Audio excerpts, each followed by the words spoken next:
एक नगर में एक गरीब ब्राह्मण रहता था। उसका नाम था द्रोण। वह भिक्षा मांग कर गुजारा करता था, इसलिए जीवन में कभी कोई सुख उसे नहीं मिला। उसका शरीर भी बहुत कमजोर और दुबला-पतला था। द्रोण के पास संपत्ति के नाम पर कुछ विशेष नहीं था। बस 2 स्वस्थ बछड़े थे जो किसी ने उसे दान में दिए थे। ब्राह्मण लोगों से मांगकर उनके चारे आदि का प्रबंध कर लेता। इससे वे बछड़े खासे स्वस्थ और तंदुरुस्त हो गए थे। वह उन बछड़ों से बहुत प्रेम करता था। पर एक चोर की उन 2 बछड़ों पर बहुत समय से निगाह थी। वह सोचता था, कभी अवसर मिलते ही इन दोनों बछड़ों को चुराकर ले जाऊंगा। एक रात की बात, वह चोर बछड़े चुराने के लिए उस ब्राह्मण के घर की ओर चल दिया। रास्ते में उसे एक भयानक शक्ल वाला प्राणी दिखाई दिया जिसके दांत बड़े-बड़े थे तथा आंखें अंगारों की तरह जल रही थी।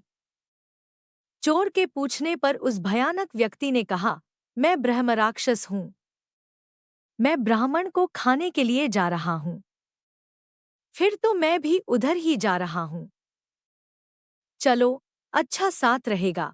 चोर ने कहा, मेरा नाम क्रूरकर्मा है और मैं ब्राह्मण के घर बछड़े चुराने जा रहा हूँ। आखिर दोनों साथ साथ चल दिए और उस ब्राह्मण के घर जाकर छिपकर बैठ गए। वे उसके सोने की प्रतीक्षा कर रहे थे ताकि अपना काम शुरू कर सकें। राक्षस बहुत दिनों से भूखा था, इसलिए उस ब्राह्मण को खाने के लिए उतावला हो रहा था।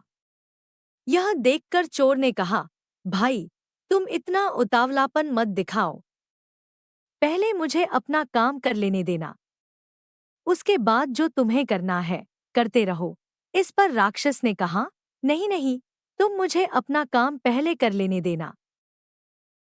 क्योंकि तुम बछड़े चुराकर जाने लगोगे तो क्या पता, खटपट की आवाज सुनकर इस ब्राह्मण की नींद खुल जाए। फिर तो मैं थी अपना काम नहीं कर पाऊंगा। पर चोर बोला, ना भई ना, पहले मैं अपना काम करूंगा। क्या पता जब तुम ब्राह्मण को अपना भोजन बनाने की चेष्टा करो तो इसकी नींद खुल जाए। तब तो मैं भी अपना काम नहीं कर पाऊंगा। लिहाजा पहले मैं बछड़े चुराकर चला जाऊं, तब तुम अपना काम कर लेना। राक्षस को गुस्सा आ गया। गरज कर बोला, तुमने सुना नहीं, मैं क्या कह रहा हूं।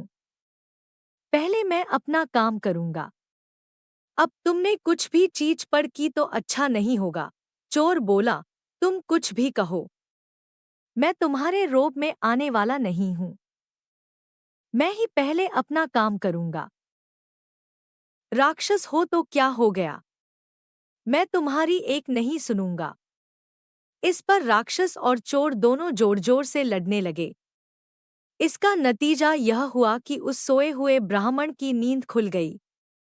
चोर ने तुरंत पैंतरा बदला और ब्राह्मण से कहा, देखो भाई द्रोण, यह राक्षस तुम्हें खाना चाहता है। अब राक्षस ने भी चोर की असलियत बता देना जरूरी समझा। बोला, सुनो ब्राह्मण, यह चोर तुम्हारे दोनों बछड़े को चुराकर ले जाना चाहता है। अब तो ब्राह्मण सारा माजरा समझ गया। पहले उसने मंत्र पढ़ा तो राक्षस उसी समय डरकर खिड़की की राह से दूर भाग गया। उसके बाद उसने पास रखी हुई लाठी उठाई और उसे खूब जोर से चोर की ओर फेंका। वह भी घबराकर झटपट भाग खड़ा हुआ। राक्षस और चोर दोनों अपने अपने झगड़े और स्वार्थ के चलते आखिर अपने उद्देश्य में असफल हुए। ब्राह्मण ने इसका लाभ उठाया और दोनों से एक साथ मुक्ति पाकर खुशी और आनंद से भर उठा। इसीलिए कहा जाता है, अगर किसी शख्स के दुश्मन आपस में झगड़ रहे हों, तो इससे उस व्यक्ति के भाग्य की गठरी खुल जाती है।